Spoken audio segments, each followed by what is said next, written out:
My name is Sicurella. I grew up in Newton, Mass. So I think what really shaped me were two things. One, my mom's faith.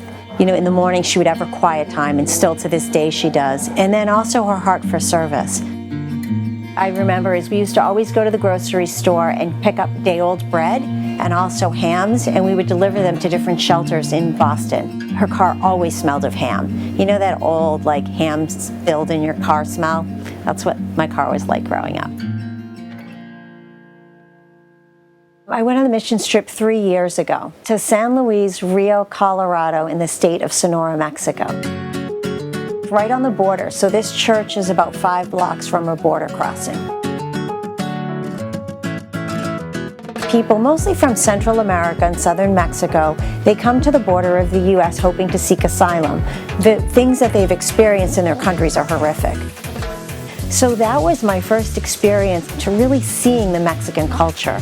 And I really valued how families cared for one another. Aunts, uncles, cousins, brothers, sisters, they all lived near one another. And I loved that. I wanted that for my family. And so I incorporated my family into that. So one day I was talking to my pastor, and he was texting and had sent me a picture of a bunch of people living on the border. And he said, you know, I really wish I could go start a GoFundMe and open a home and help these women and children. And my next words are, I'm in.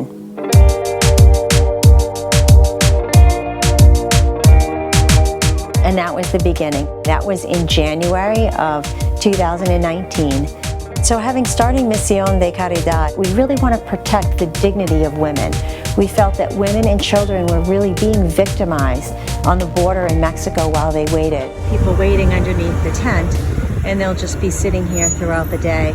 And so we're going to come visit with them and bring them some milk and also some apples and spend some time speaking with them. It really is amazing to watch God's blessings. Over and over, God has provided everything that this ministry needs, such that it is clear to me that this is God's ministry and not mine.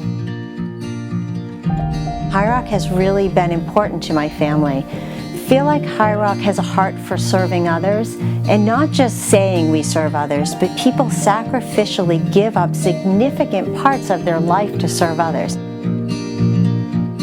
When I go to Mexico these days, I feel like it's home. It's like I have a whole nother home there. There's people that I see that I love.